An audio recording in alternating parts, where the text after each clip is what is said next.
La Sociedad Dominica de Medios de Comunicación, Sodomco, presenta A Pensar Más con Rosa María Palacios.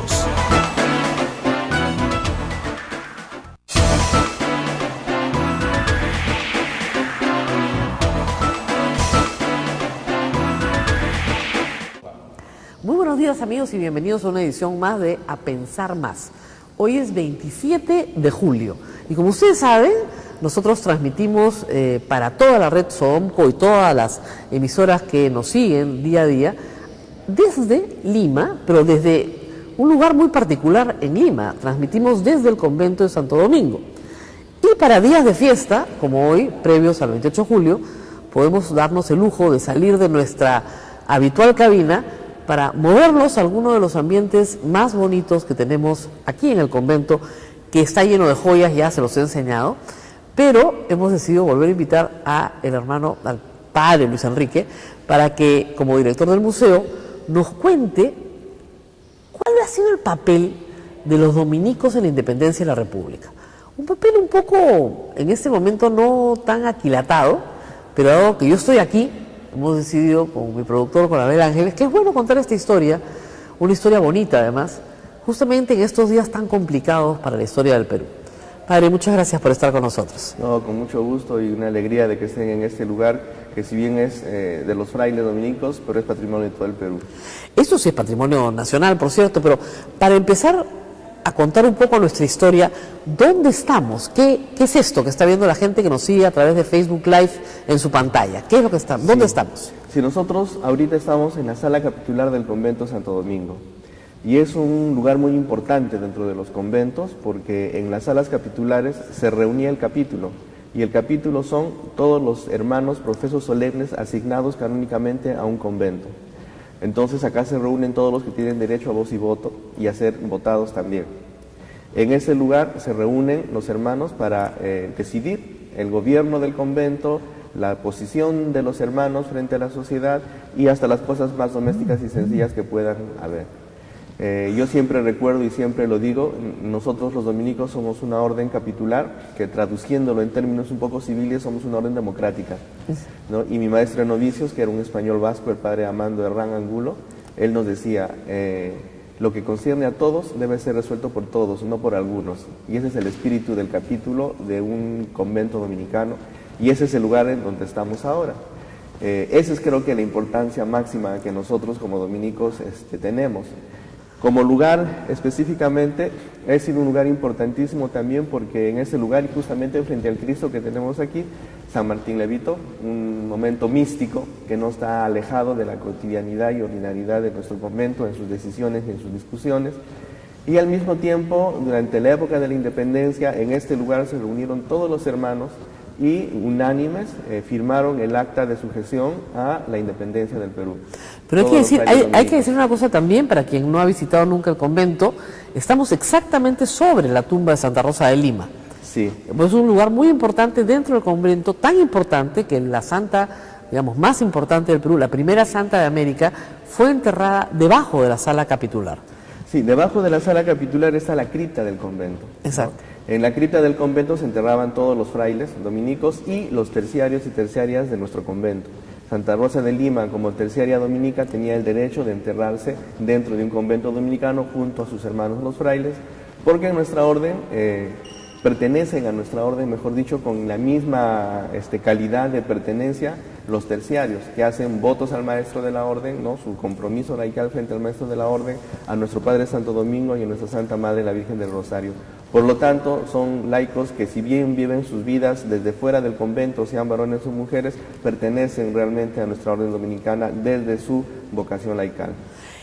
Y estos cuadros que nos rodean, se ven un poquito en las cámaras, representan las vidas de quiénes. Sí, es una serie de cuadros que representan la vida de un solo santo, que es Santo Tomás de Aquino. Exacto. Sí, un santo muy importante y para la iglesia y para los dominicos también. Claro, Santo Tomás de Aquino fue aquel que le dio el nivel científico a lo que significaba dar cuenta de nuestra fe. utilizando justamente la filosofía como herramienta que terminó siendo teología, obviamente. Exactamente. Y los cuadros representan escenas de la vida Sí. de Santo Tomás de Aquino. Estos cuadros son del siglo XVII, creo. Sí, son cuadros del siglo XVII, son anteriores al esgrafiado en dorado, que normalmente ya son propios del siglo XVIII, ¿no? Son de escuela cusqueña, y bueno, y han estado aquí por muchos siglos, porque no se ha variado ni se ha modernizado ni nada. La sala capitular, bueno, un poco en el siglo XVIII, pero los cuadros se han mantenido en sus lugares desde aquellas épocas. Estas sillas que están acá, estas bancas largas, es el lugar donde se sientan los hermanos. Es el lugar donde se sientan los hermanos. Antiguamente había doble sillería, porque en este convento habían hasta 200 hermanos. Solo se ha conservado ya la sillería que está adosada a las paredes, ¿no? Y es donde se sientan los hermanos. En la silla principal se sienta el prior del convento, y cuando se sustentaban las tesis de la Universidad San Marcos acá, el que hacía la sustentación se sentaba en el púlpito, o se ponía en el púlpito, y en la parte de abajo se sentaba su amanuense para que le diera las notas y los alcances. Exactamente. Todo lo que él necesitaba. Ustedes no lo pueden ver acá, pero si me ayudan con la cámara, hay un balcón en la parte de atrás de esta sala, que ustedes dirán que raro, una sala con balcón. Sí. Pero el balcón es importante en esta historia. ¿Por qué está ese balcón acá? Sí, bueno, ese balcón es importante porque de esa manera se hacía presente, conservando la clausura del convento, el virrey, la autoridad del virreinato del Perú.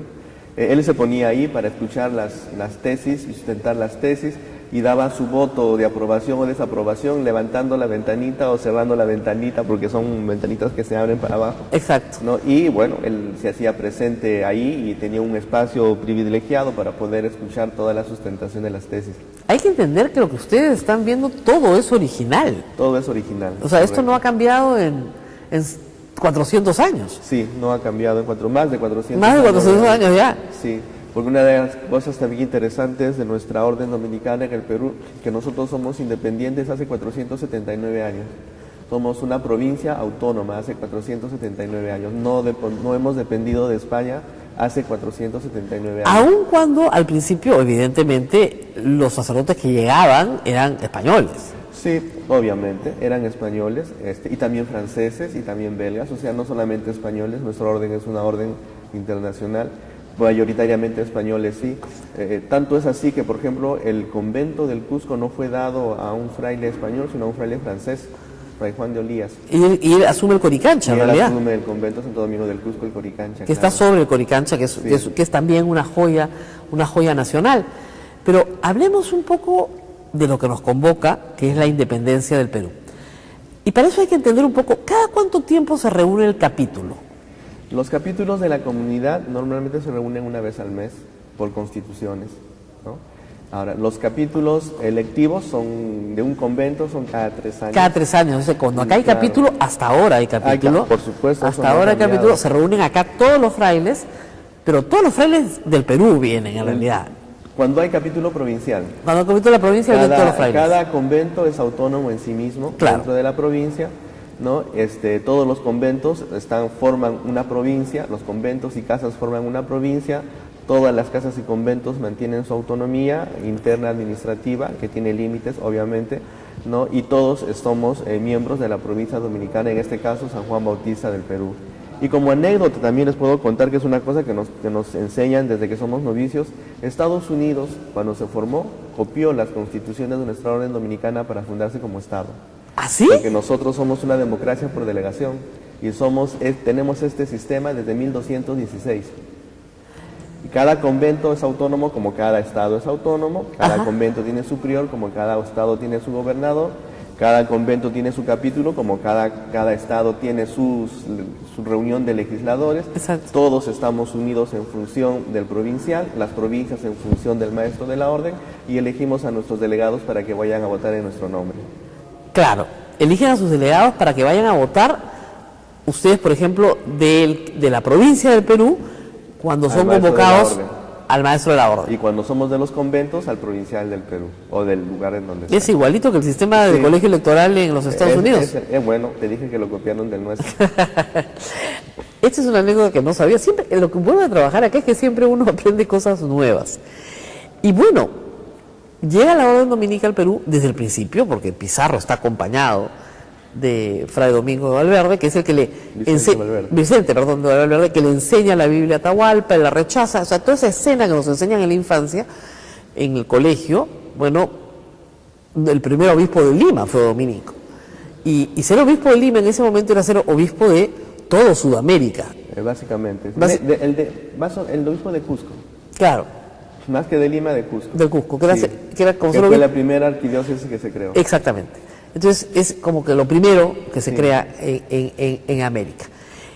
Y obviamente los dominicos acompañan a la corona española porque además los dominicos se encargan de la Inquisición durante el tiempo de la colonia. Bueno, a ver, viendo ese punto, eso de ahí. Es verdad que los frailes dominicos vinieron acompañando a la expedición de Pizarro, es obvio, es histórico además, ¿no? Y vino una comunidad de frailes con él. Vicente Valverde no era un fraile cualquiera, era un doctor en teología de la Universidad de Valladolid, era una persona culta, ¿no? Y además en aquella época, para hacer un proyecto expedicionario se tenían que cumplir muchas normas. Y una de las normas es que se supone, en teoría, se venía evangelizando. Claro. Por lo tanto, era indispensable la presencia de un clérigo, sea quien fuera. En este caso, Vicente Valverde fue escogido, convocado por Francisco Pizarro, quien le contó su proyecto. Él le pareció interesante, bueno, vamos a evangelizar. Yo convoco a mis hermanos para que vayan conmigo y pues, iniciamos pues este proyecto evangelizador en las tierras que están al sur de México, porque era básicamente así. Llegaron, se convocaron, se invirtió mucho dinero, porque esas cosas costaban mucho dinero, por eso estaban interesados en tener el oro necesario para poder pagar las deudas y los préstamos y todas las cosas que significaban haber hecho esta inversión. Y en la llegada, cuando comenzaban a bajar, ¿no?, del Español al sur, con todo el misterio de lo que significa hacer una expedición, se vio la ambición desmedida de los militares y las personas de la expedición por el oro. Entonces arrasaban, ¿no?, y quitaban, ¿no?, y se querían con derecho. Y eso no les pareció bien a los frailes. Entonces simplemente decidieron que se regresaban. Hubo una discusión sumamente grande porque si se regresaban, fracasaba la expedición, ya no continuaba la expedición porque no tenían el requisito indispensable, que era la presencia de un clérigo. Y entonces la comunidad se regresó para denunciar estos hechos que no eran normales según la visión de los frailes, y el único que se quedó fue Vicente Valverde, que era el superior de la comunidad que venía acá a evangelizar. En el contexto de Cajamarca, eso dice la historia de colegio, ¿no? Pero cuando revisamos nuestras crónicas, especialmente la del padre Juan Meléndez en El verdadero tesoro de las Indias, pues no cuenta eso, y otras crónicas también. En principio no puede haber, en principio lo que tenía que hacer el clérigo, una de las obligaciones del clérigo que venía en esa expedición, estaba enmarcado en la ley de requerimiento que decía: yo, en nombre de Dios y en nombre del rey, te muestro la fe verdadera, ¿no? Y le pide su sujeción a la fe verdadera, porque en esa época era considerado así, porque no hay que hacer juicios anacrónicos también. Pero no era pues la Biblia. La Biblia en época debe haber sido un libro Claro, es verdad. Eso no tendría sentido. No tiene sentido. ¿Qué era su libro de oraciones? ¿Qué representaba la palabra de todos Dios? Los días, la palabra de Dios, porque era una representación. Para aclarar un poco lo del colegio. Pero cuando lees al padre Meléndez, resulta que Atahualpa y Vicente Valverde se pegaron una conversación como de 4 horas, ¿no? Tenían un intérprete que estaba ahí, estaban en un lugar en donde nadie tenía acceso, conversaron de lo más bien, hasta se pusieron de acuerdo, hicieron muchas cosas, y los españoles se desesperaban porque no sabían qué es lo que el padre estaba haciendo y comenzaron a hacer alboroto. Y además tenemos que recordar que cuando llegaron los españoles, llegaron en un momento de desintegración o de declinación del imperio del Tamaulipas. Había una guerra civil en el Perú, claro. No, y además, no es que ese es término occidental. No, obviamente. No, lo que pasa es que estaban en el momento de la sucesión de la corona. Claro. Y tenía que haber el Sapan Inca, o sea, el uno solo. Sapan significa un hito único, sin nadie más que uno.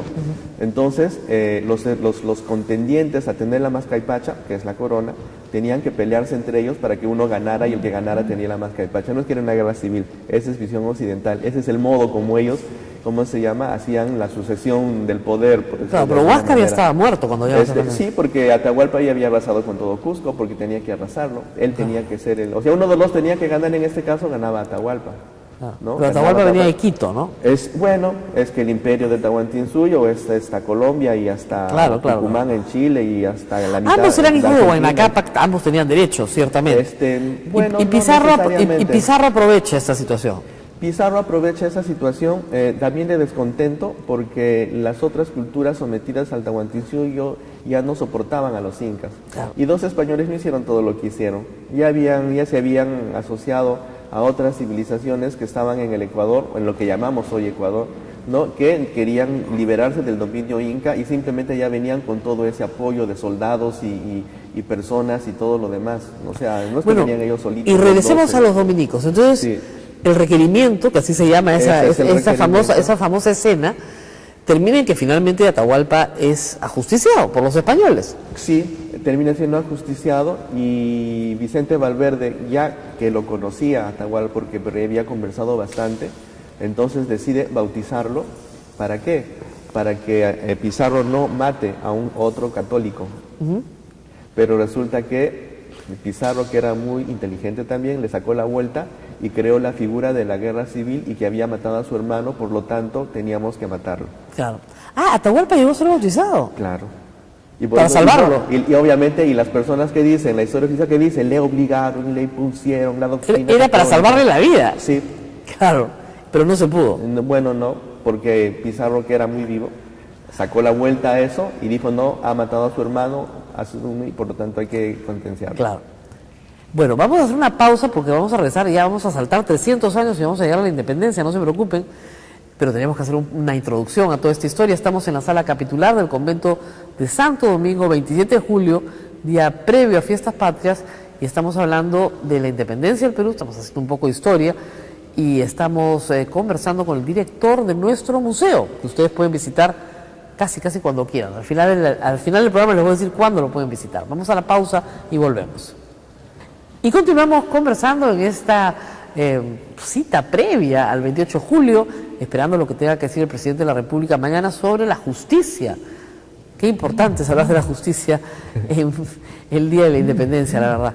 Pero estábamos conversando con el padre Luis Enrique, director del museo, sobre historia del Perú, que él conoce muchísimo, y de historia de los dominicos, de las cuales ustedes pueden escuchar algunos fragmentos durante la programación de la radio, para hacerles entender a ustedes que, bueno, los dominicos se asentaron acá, de los dominicos salieron varios santos durante la colonia, los dominicos adquirieron fortuna y poder, si se quiere, dentro de la colonia, y también la responsabilidad de la Inquisición, que la corona española se las entrega. Sí. Bueno, nosotros tenemos que recordar que el Tribunal de la Santa Inquisición es un tribunal civil de la corona española. Así es. Encargado a los clérigos en general. Los dominicos no hemos sido los únicos. Han estado los franciscanos, los jesuitas, los diocesanos, y creo que los dominicos, al menos en Sudamérica, no hemos tenido una participación muy grande, ha sido bastante modesta. Y tú lo puedes corroborar en los archivos propios del Tribunal de la Inquisición, que está al costado del Congreso, que es un museo que pertenece al Congreso, básicamente, ¿no? Y en los casi pero en España sí, ¿no? años, en España sí. En España sí, porque nació ahí. Claro. ¿no? Nació y porque ahí. Torquemada era dominico, ¿no? Bueno, hay locos en todas las familias. No, es que esa es una realidad. Esa es una realidad, claro que sí. No era la actitud propia o ordinaria de los frailes, que creo que aquí en América, con Bartolomé de las Casas, con Antonio de Montesinos, se corroboran, ¿no? Claro. En la lucha de la defensa por los derechos de los indígenas. Eso es interesante, porque Bartolomé de las Casas era dominico también. Claro. Y Bartolomé de las Casas es el gran defensor de los derechos de los indios, el que le pide las famosas leyes nuevas al rey de España, sí, para proteger lo que él consideraba era una masacre. Y se dirige al rey de España y finalmente hay toda una confrontación, ¿no?, con Ginés de Sepúlveda, sobre si los indios tenían alma o no. Y él gana la confrontación. Él gana el juicio, que era una especie de juicio, él gana el juicio y gracias a eso todos los sudamericanos, o mejor los nativos de Sudamérica, somos considerados hijos de Dios y por eso sujetos a evangelización. Exactamente. Y corrieron con mucho mejor suerte que los que fueron antes evangelizados, que fueron los mexicanos y los centroamericanos. En Sudamérica, como llega la conquista después, hubo tiempo de denunciar los abusos, ¿no? Claro que sí, y esa era una actitud constante de Vicente Valverde, tanto así que el rey lo nombró protector de indios, y todas las cartas que hablan justamente de las denuncias en contra de los militares y los políticos de la época frente a la corona española están en el Archivo General de Indias en Sevilla. Entonces, ¿no? Ustedes los pueden verificar ahí realmente, ¿no? ¿era un sentimiento antimonárquico el que tenían los dominicos del Perú? No, porque también habían algunos realistas dentro especialmente los españoles, ¿no? Porque aquí hay que recordar que habían criollos y españoles. También, ¿no? Acá en el convento. En el convento, por supuesto. Claro. No es un sentimiento antimonárquico, yo creo que es un sentimiento en contra de la injusticia. Porque si no fuera así, pues San Martín no hubiera sido fraile del convento, siendo mulato, ¿no? Claro. Porque al final él terminó siendo miembro de la orden cuando su papá le reconoció, porque era un bastardo, era un hijo legítimo. ¿No? Si no hubiéramos aceptado indígenas dentro de nuestra orden, como hermanos legos también, ¿no? Había una cierta prohibición para que sean religiosos por el hecho de la sociedad misma, más que por la monarquía o no.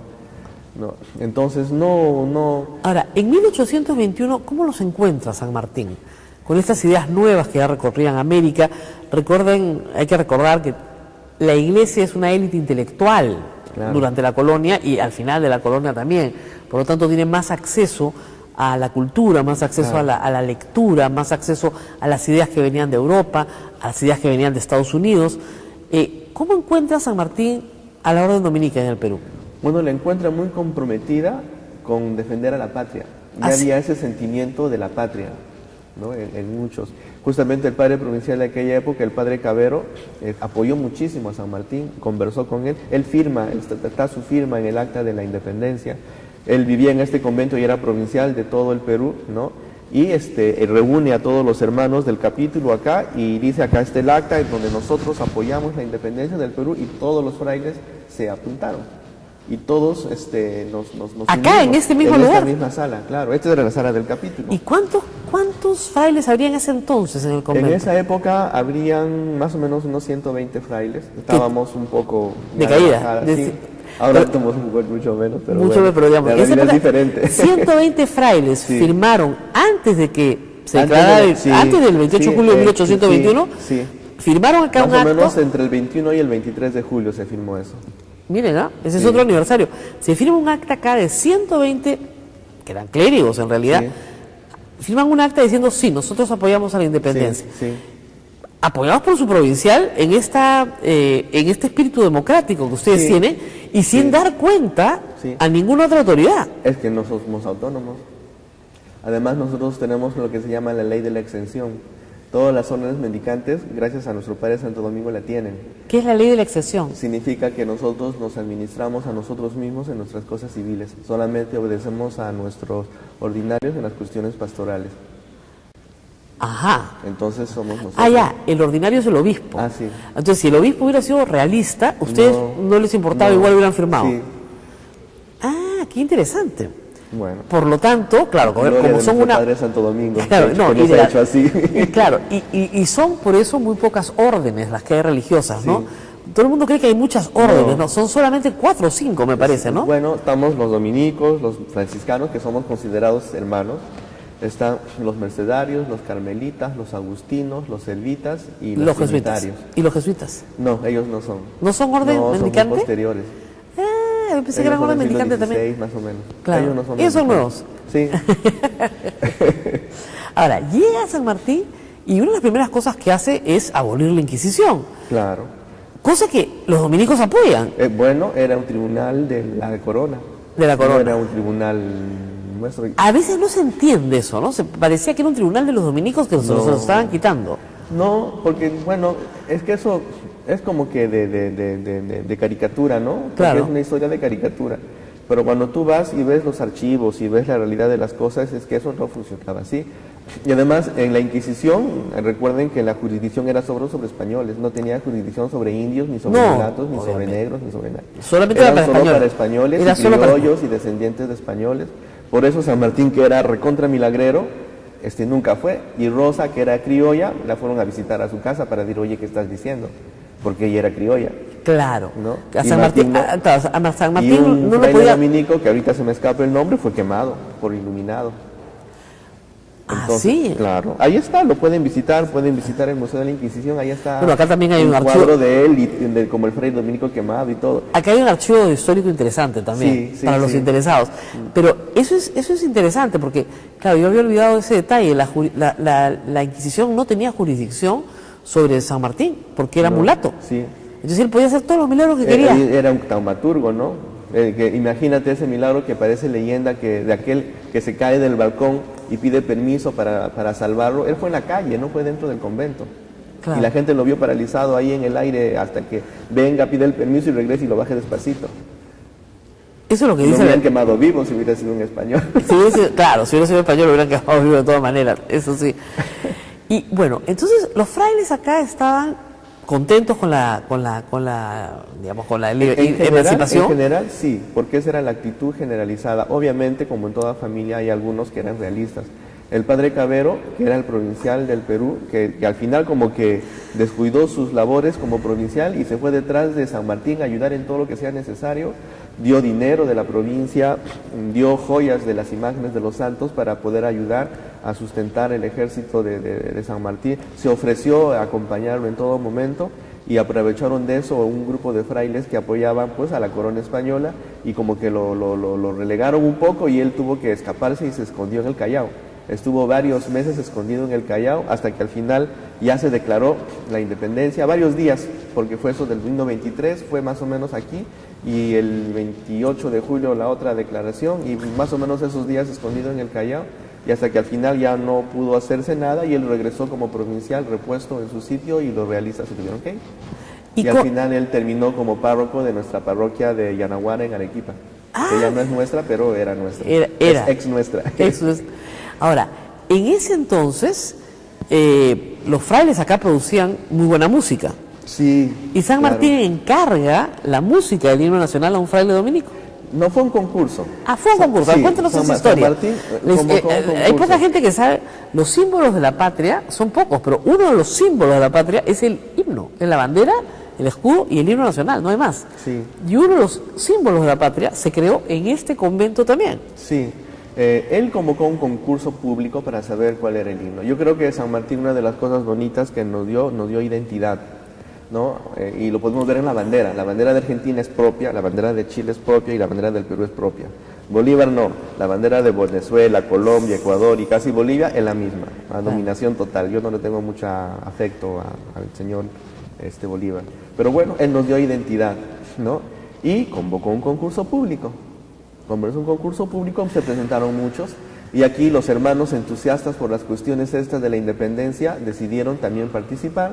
Fray Bernardo Alcedo era un fraile lego de este convento, ¿no? Que era músico, ¿no? Y él hizo una música, se asoció con Ugarte, que era el que hacía la letra, y llamaron a su amiga Rosa Merino para que la cantara. Pero Ugarte no era fraile.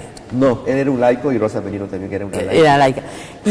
Pero Alcedo era un lego. ¿Qué es un lego? Un hermano cooperador, un hermano no sacerdote, un hermano religioso. Un religioso no sacerdote. Como San Martín. Exactamente, lo que llamaríamos ahora un religioso no sacerdote. Claro. Pero era músico. Era músico. Prepara su música. Prepara su proyecto, se unen, hacen equipo de trabajo. Claro, hay toda una discusión sobre la letra del himno nacional. Sí, bueno. Pero sobre la música nunca ha habido discusión, felizmente. Sí, bueno, hay letras apócrifas y todo eso. Ahora, el concurso tenía que presentarse en el Teatro Segura. Claro. Y se ensaya en una sala muy bonita que hay acá en la sala de la entrada, que era lo lógico porque Rosa Merino no iba a entrar hasta acá. No. A esta sala no entra Rosa Merino porque está dentro del convento. Pero Rosa María sí. Rosa María sí entra 200 años después, Rosa María está acá. Pero Rosa Merino entra a la sala de entrada que se llama, ¿cómo se llama esa sala del techo tan bonito? La sala de recibo. La sala de recibo. Y en la sala del recibo se instalan los músicos. Claro. Y ahí se ensaya. Ahí se ensayaba. Y justamente por eso vamos a hacer un diorama que hable justamente de eso. Obviamente no vamos a poner una imagen de Vicente, pero Bernardo, pero vamos a hacer un diorama en donde la gente puede escuchar la música sola, la música cantada en castellano y en quechua. Estoy buscando dentro de lo que es el museo, porque eso es parte del museo. Dentro del museo, claro, vamos a recrear esa partecita. Y bueno, como siempre lo representan como laico. Lo que pasa es que él varios meses después, casi un año después, él decide salir de la orden porque, bueno, quería crecer, me imagino. O luchar por la como independencia, músico. o lo que fuera. Sí, bueno, se fue a Chile. Y en Chile lo contrataron como músico de la Catedral de Santiago y ahí pasó mucho tiempo. Tuvo muy mala suerte porque siempre que regresaba al Perú nadie lo quería y entonces se regresaba a Chile. ¿Por No qué se nadie lo casó quería? con una mujer chilena, no lo contrataban, no le pedían, no lo... Era el autor del himno nacional. Sí, bueno, así somos. Bueno, así somos, pues, así somos los peruanos. Al autor del himno nacional le fue pésimo después de Le fue componerlo. pésimo en Lima, a pesar de que él quería Yo regresar me enteré muchas que era veces. dominico cuando llegué acá. Me pareció. Primero me enteré que acá se había cantado por primera vez el himno nacional y luego me enteré que el autor era dominico. Sí. Porque no nos lo enseñan en el colegio tampoco. No, es que lo que pasa es que ya le ven la figura del laico con su terno, ¿no? Claro. Yo he mandado a pintar un cuadro de él con su hábito de lego, como el que era dentro, y va a ser... En el momento en el que lo compuso, además. Claro, y además porque hay una cosa que se llama, cuando tú haces noviciado te dicen, todo lo que tú haces mientras tienes los votos solemnes y eres miembro de la orden, es patrimonio de la orden. Ok. Cuando tú te vas, comienzas de cero. Todo lo que hiciste pertenece a la orden. Bueno, ok, y tú entonces- lo aceptas voluntariamente. Entonces la música del himno nacional es patrimonio de la orden. Sí. Pero ya no pueden pedir derechos de autor. ¿ah? No, eso olvídate. Muchas cosas, no pedimos derecho de autor del rosario, que es universal y es patrimonio de nuestra orden. ¿Es patrimonio de la orden? Sí, Bueno, Nuestra Señora del Rosario es la patrona de la orden, pero sí. el rosario se lo entrega la Virgen a Santo Santo Domingo. Eso es lo que recordaba. Sí. Ya, estoy recordando demasiadas lecciones religiosas de mi infancia. Vamos a ir a la pausa y regresamos. No se vayan porque hay más que contar sobre la presencia de los dominicos en la independencia del Perú. Volvemos. Bueno, sí, en la pausa hemos estado pensando con el padre Luis Enrique la cantidad de aportes de los dominicos a la vida social del Perú y bueno, y de la humanidad, ¿no? De los cuales no estamos muy prevenidos, ¿no? Recién en estas conversaciones se entiende. Bueno, entonces queda la música, queda la letra, Rosa Marina lo canta, se hace popular, hay toda una discusión sobre la letra, hemos tenido que cambiar la letra del himno. Yo aprendí uno de niña que cada vez que lo cantamos me sale el que aprendí de niña y todavía no puedo con el nuevo, puedo pero por pedazos. Porque bueno, lo que aprendes de niña es como el Padre Nuestro, ¿no? Sí. Cuando lo cambiaron, qué difícil es volverlo a rezar de otra manera. Pero, a lo que voy es al entusiasmo dominico por la independencia. Sí, pues sí. Y ha sido una como constante, ¿no? Desde la defensa de los derechos de los indios con el padre Bartolomé de las Casas. Bartolomé de las Casas, no solamente con él, que nunca vino a Perú, sino también con Jerónimo de Loaiza, que creó el primer hospital para mestizos e indios y todo eso. ¿El hospital Arzobispo Loaiza es en honor a él? Él es dominico. Pues. Es dominico Claro, también. claro. Ah, ya, el hospital Loaiza también, ¿ah? Claro, Ya. ¿no? Entonces ha sido muy constante la cercanía de los frailes. Justamente hace unas 2 semanas recibí acá en el convento a un faugino francés que es profesor en la Universidad de Sorbona, que está justamente haciendo su investigación, ¿no? Para un grado que él quiere obtener, acerca de los dominicos que defendieron los derechos de los indígenas. Y entonces está de cabeza en nuestro archivo, obviamente. Claro, y porque en no otras solamente, cosas. o sea, Bartolomé de las Casas lidera un movimiento inicial que es el que hace que el rey de España dé las leyes nuevas de Indias, pues salieron las leyes de Indias, pero después las leyes nuevas, Sí. que dan mayor protección del abuso, digamos. Obviamente igual había tributo indígena, o sea, esas cosas no desaparecieron, pero sí había un sistema de protección judicial, ¿no? Sí. Y luego hay un movimiento constante a lo largo de 300 años o de 200 años siguientes de protección también. Sí, pero fíjate, mira, es verdad que Bartolomé es el más conocido, pero él se convirtió en una prédica de un dominico porque él era un diocesano que tenía su doctrina. Ya. Entonces él fue un fraile dominico en la isla de la Española que en Semana Santa le dice, ¿no? Antonio de Montesinos dice, no vamos a absolver a ningún español si es que no dejan de matar, si es que no devuelven las propiedades a los indios y no los tratan como seres humanos. No los vamos a absolver. Y él estaba presente en esa misa. Y al final la frase de Antonio de Montesinos es que ¿acaso estos no son hombres también? Dijo eso. Ahí se convirtió Bartolomé de las Casas, dejó todo, devolvió todo y se fue a España, entró a la orden y viene con todo eso. Pero eso de la defensa de los derechos de los indígenas era una reflexión de la comunidad de aquella época. ¿no? Antonio de Montesinos, pero de Córdoba es el prior de la comunidad. El gobernador, que era un Colón, el hijo de Colón, va y le dice que se retracte, y él dice no, esa es reflexión y posición de la comunidad. Y como eran mendicantes que tenían que pedir comida a la gente, los casi los matan de hambre. No les querían dar nada. Y todo esto sucede en Panamá, no, en La Española. En La Española. En La Española. Sí. Y bueno, y luego, como les digo, todo este impulso regresa y las ideas libertarias funcionan entre los dominicos. Sí. Y funcionan en San Marcos, que es fundado por los dominicos Sí. también, Sí. y el Convictorio San Carlos, que también es fundado por los dominicos. Bueno, los jesuitas. Jesuitas, perdón, esa es la competencia. Sí, sí. No, y también una cosa, ¿no?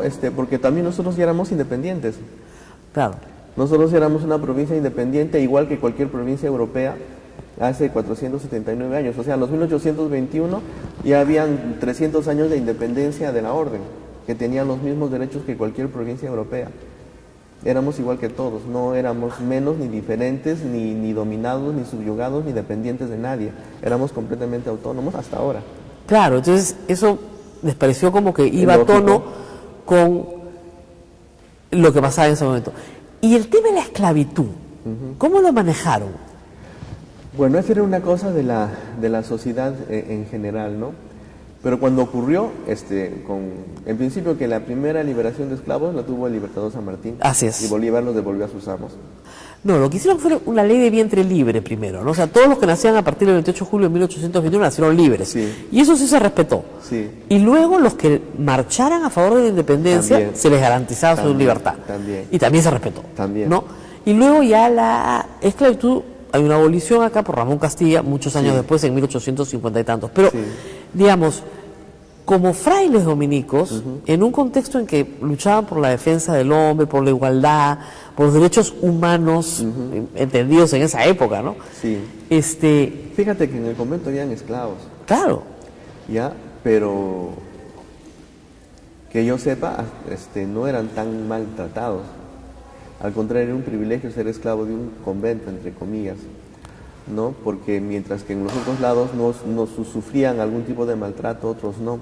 Pero también al mismo tiempo creo que la esclavitud en la ciudad era un poco diferente a la esclavitud en el campo. No, por ejemplo, en nuestro convento de Trujillo hay un mural que dice que ese altar de la Virgen del Rosario fue donado con la plata de los esclavos. Y ahí es donde me enteré que a veces habían esclavos que eran más ricos que los amos y les dejaban su herencia a sus amos, porque tener un esclavo era como alquilar un taxi. claro. Cobrabas por el trabajo y él se quedaba con parte para vivir él, ¿no? Y tú vivías de las rentas del trabajo de tus esclavos.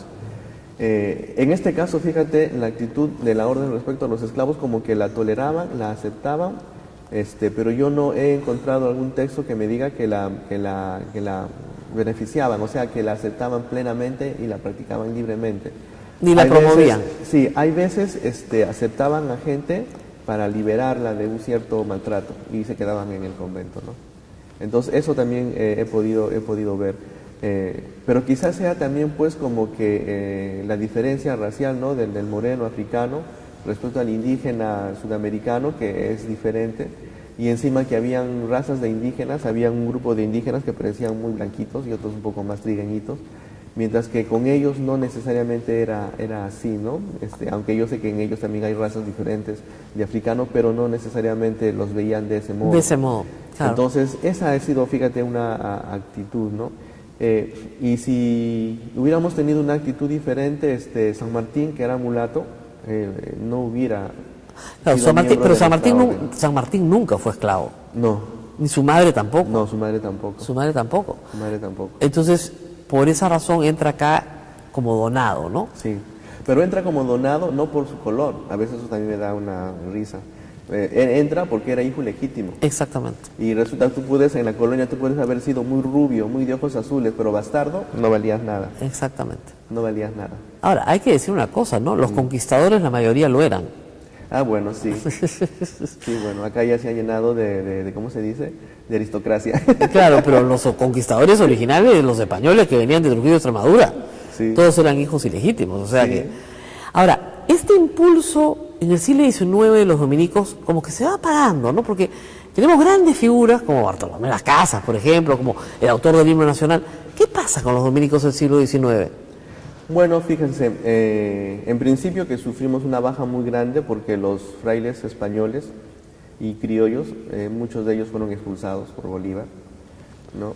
Nos redujimos toda la provincia, que era toda una presencia misionera con conventos llenos, desde Piura, a Ancash, el sur del Perú, hasta Puno, incluyendo Potosí, se quedaron en 3 conventos, que era el de Cusco, el de Lima y el de Arequipa, ¿no? Los demás fueron expulsados. Entonces tuvimos un bajón muy grande. ¿Por qué los expulsó Bolívar? Por españoles. Solamente por el hecho de ser españoles. Sí, y dijo pero si la provincia había aceptado la independencia, había firmado por la independencia. Pero Bolívar no entendía eso, pues por eso yo no le tengo mucho cariño. Sí. Y no solamente a nosotros, también a todas las demás vidas religiosas. A todas las más órdenes. No somos los únicos en eso, ¿no? No, evidentemente tenía un sesgo anticlerical, eso es claro. Sí. Pero el anticlericalismo, digamos, sí, había apoyo de las órdenes religiosas, Sí. y este era un Pero pueblo no les católico. convenía. Y además tenemos que recordar que en aquellas épocas se vivía cristiandad o concordato, ¿no? Que tiene implicancias políticas. ¿Cuál es la diferencia? Es que ahora tenemos un convenio bilateral simplemente entre estados, ya no hay concordato, que simplemente da ciertas exoneraciones a la iglesia y ya. No, pero cuando en esa época se veía... Es que, por ejemplo, en esa época el obispo lo proponía el presidente. No, en los primeros años de la Claro, independencia, sí. claro. No, lo que sucede es que en ese momento el Perú era confesional. Bueno, Es lo que estaba confesional. Y él quería destruir eso también. Claro, pero siendo Bolívar perfectamente consciente de que estaba fundando un Estado confesional, una república confesional, a santo de que expulsar sacerdotes españoles, ¿no? Bueno, pero pasó. Por eso les digo, de todos los conventos que tenemos, tú ves una iglesia de una torre donde está Santo Domingo, la Virgen del Rosario, San Miguel o Santa Ana, presencia dominicana. Claro, ahí estuvieron los dominicos. Sí, San Miguel también. sí. O sea, Piura de todas maneras. Ya, por supuesto, la primera que hicimos fue esa. O sea, eso es dominico, miren qué Ex curioso. dominico. Ya no están los frailes, pero ha sido construido por los Exactamente, pues fue construido por dominico. Hasta la catedral de frailes. Piura. No, la primera iglesia chiquita que está en una huaca. Sí. Pero claro, pues están por todo el Perú, tienen que haber estado. Entonces se reduce mucho la presencia Sí. en la República. Sí. En los primeros años de la República, por Sí. la presencia de Bolívar. Bueno, hasta 1879, nuestra provincia estaba a punto de desaparecer. El maestro de la orden de aquella época mandó a una delegación de frailes italianos para que vengan y refloten la provincia. Estábamos muriendo. En 1879, cuando Sí. arranca la guerra con Chile. Sí. Nada más y nada menos. Sí. ¿Qué tal año para venir? Sí, bueno. Por eso muchas de las cosas que tenemos son neoclásicos renacentistas y el barroco español clásico ya no está. Claro, por eso es que la iglesia, que es abierta al Sí. público, acá adentro sí se observa pues estos balcones. Sí, pequeñas cosas. No, perdón, el patio de entrada es completamente morisco, Sí. ¿no es cierto? Pero ya la iglesia, sí me habían explicado que esos decoraditos que tenemos como teatrales son de la influencia italiana de Sí. finales del siglo XIX. Sí, bueno, toda la iglesia realmente. Es italiana. Al 100%. Es mucho más italiana que española. Sí, sí, lo único que creo que queda del barroco español es el púlpito, lo demás no. Claro, el púlpito sí, es verdad. Sí. Que está un poco deteriorado, padre. Sí, ¿eh? hay que restaurarlo. Hay que pegarle una buena restauración, Sí. porque cada restauración acá cuesta mucho tiempo y Sí, mucho esfuerzo. Ahorita estamos con la nave de la Virgen y eso va a durar como 4 años. ¿Más? Sí. Pero cuando yo llegué acá ya lo estaban arreglando. No, tú viste el altar de los santos peruanos. Ya. Ya está restaurado el altar mayor, Y así es. el altar de los santos peruanos, ahora falta el de la Virgen. Pero de la Virgen ya lo estaban haciendo más o menos a la par, ¿ah?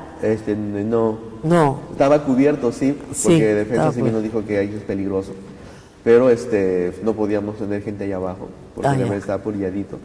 Pero ahora ya estamos haciendo el esfuerzo de que aunque sea poco a poco, porque es muy difícil conseguir financiación para eso, para restaurarlo, ¿no? claro, no, aparte es un trabajo artesanal, hay que hacerlo muy despacio. Sí, poco a poco, y a mano todo. Y a mano todo, porque si Sí. no todo se malogra, o sea que hay Sí. que volver a empezar. No hay máquinas que ayuden. Así que a pesar de que los dominicos tuvieron entusiasmo por la independencia, aportaron la letra del himno nacional, ganaron el concurso, Bolívar los terminó expulsando. Sí, Qué historia tan trágica, ¿no? bueno, sí, él también terminó trágicamente, obviamente. Bueno, evidentemente, su vida no fue un lecho de rosas tampoco, eso es cierto. Y no la pasó en Lima nada bien. No. Pero hay que decir que es como que una historia trágica, ¿no? Para la independencia. Y eso que, por ejemplo, después de la batalla de la quina de Ayacucho, fueron a hacer la misa de Te Deum al Cusco, pero lo hicieron en nuestra iglesia, frente a la Virgen del Rosario y allá, porque Bolívar era cofrade. ¿Era qué? Cofrade de la Virgen del Rosario. Pero si era cofrade de la Virgen del Rosario. Bueno, no se puede vender de esas cosas políticas que ocurren ahora también. Claro. ¿No? Cuando cantan canciones los milagros, etcétera. Claro, cargan de milagros, vienen al Papa y se toman fotos, Sí. ¿no es cierto? Unos fariseos, pero de aquellos, y después están rodando en el Poder Judicial o qué sé yo, se están repartiendo, Dios sabe qué Bueno, privilegio, es la ¿no? actitud humana, ¿no? Que siempre estuvo desde el Sí. inicio, desde la colonia. Sí. Eso es una de las cosas que da pena en el Día de la Independencia, ¿no? En 2 años, en 3 en realidad, en 1821 vamos a cumplir 200 años de independencia. Y me imagino que usted estará pensando hacer algunas cosas acá también. Sí, en la comunidad hay algunas cosas que estamos planificando. Obviamente lo haremos como frailes, Claro. ¿no? Como dominicos, como provincia. Bueno, me imagino que nos sumaremos a todo lo que va haciéndose, ¿no? Bueno, claro, pero la música tendrá que salir de aquí, ¿no?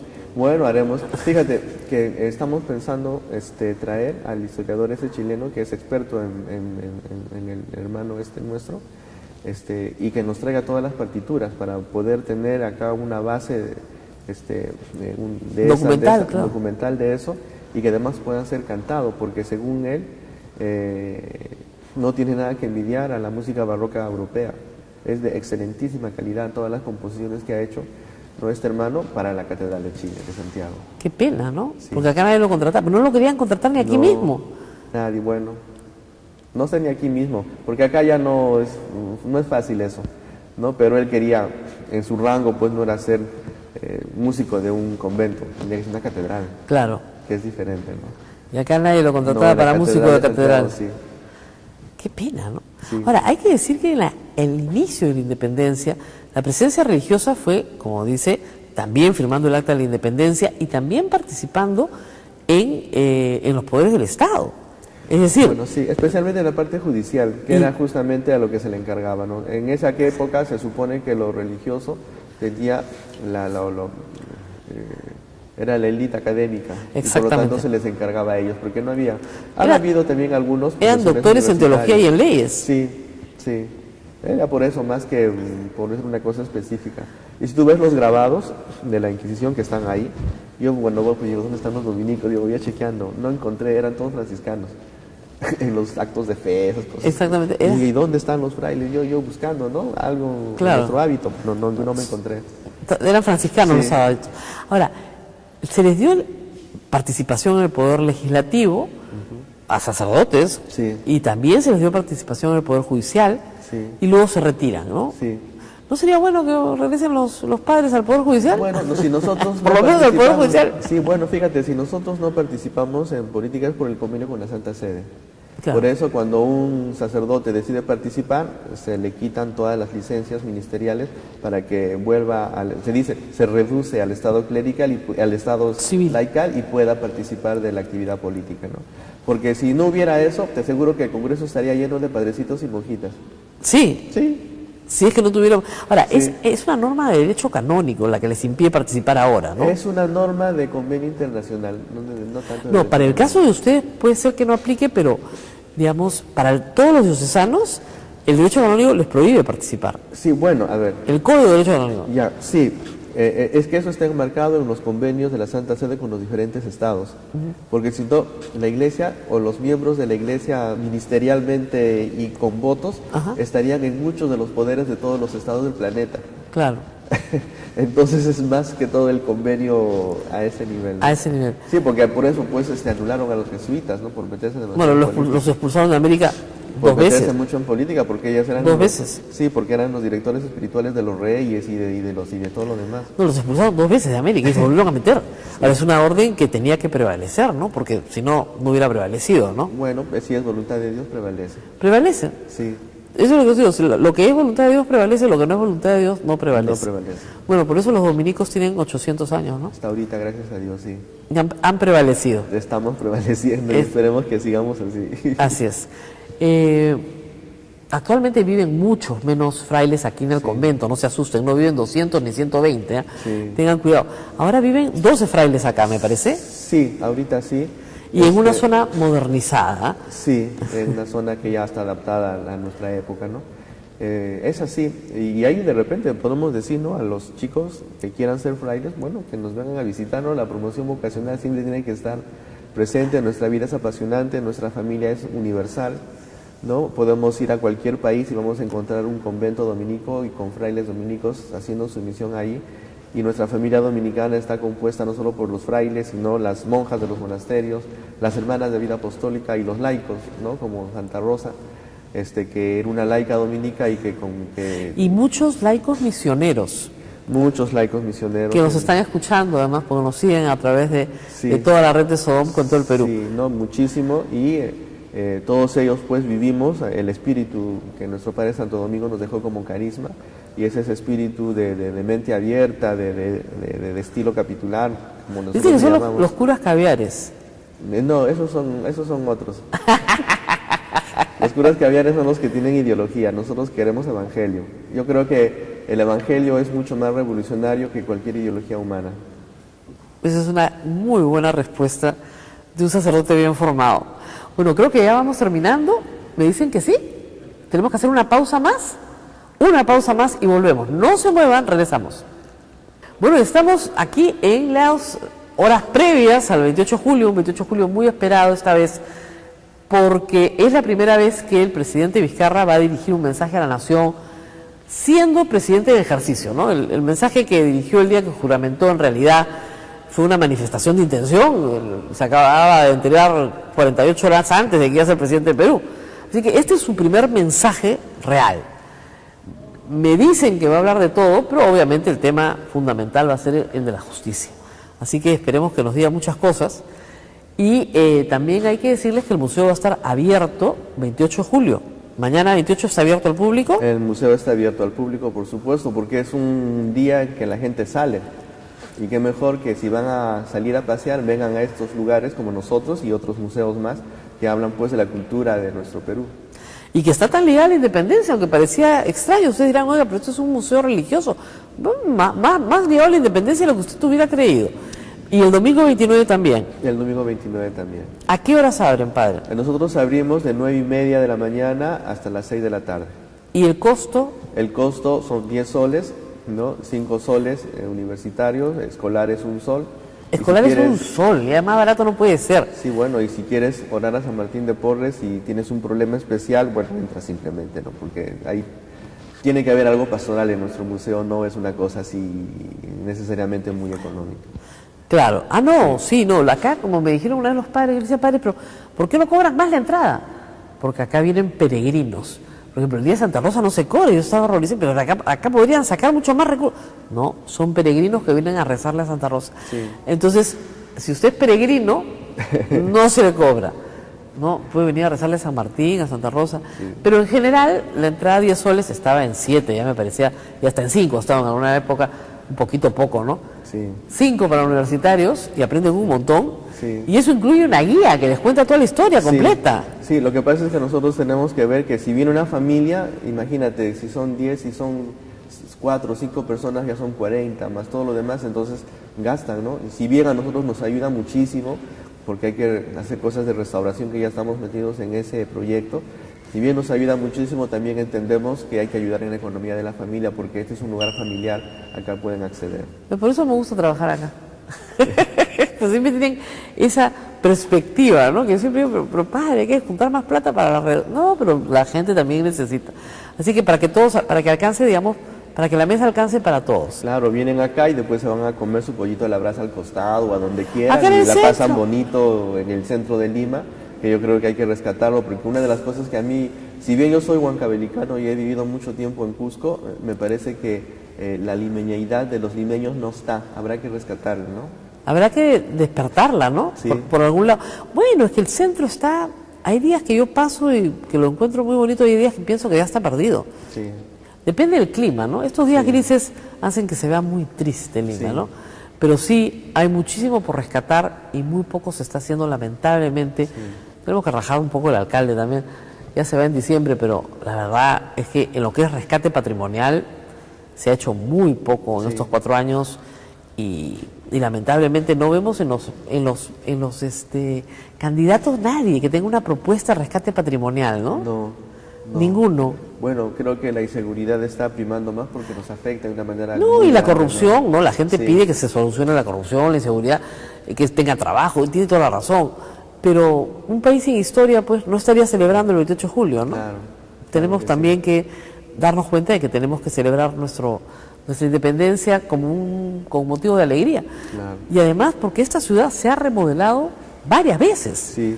Y se ha remodelado integralmente, sobre todo en el centro de Lima. O sea, la Plaza San Martín no estaba así hace 200 años. ¿Ah? No existía, pues. No, No existía. Habían iglesias, han tenido que derrumbar iglesias y monasterios. que Claro, estaban en la Avenida mitad de Tacna, plaza. la Avenida Tacna derrumbaron de todo. Claro. ¿Ya? Entonces, piensen ustedes que es una ciudad, sobre todo el centro histórico, ha sido remodelado ya muchas veces.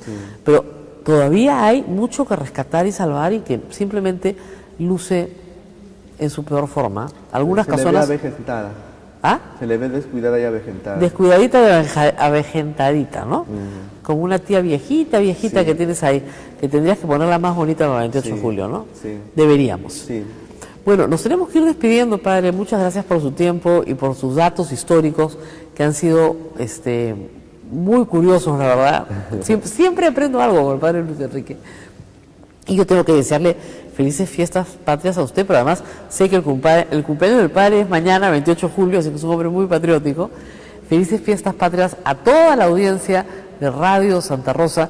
Yo mañana voy a estar por la vía telefónica conversando con Albert en algunos momentos de la mañana, sobre todo después del mensaje, para poderlo comentar con ustedes, para que tengan un análisis y un poco de perspectiva sobre lo que se propone. Y espero reencontrarme ya nuevamente con ustedes el día lunes para seguir hablando de lo que nos deja este 28 de julio. Pero aquí en Radio Santa Rosa, una cobertura completa de 28 y 29. Abel los va a hacer trabajar a todos, no solamente desde el Congreso. Obviamente nosotros nos especializamos en el Te Deum, ese es nuestro fuerte, no nos gana nadie. Y, ¿qué nos me están diciendo?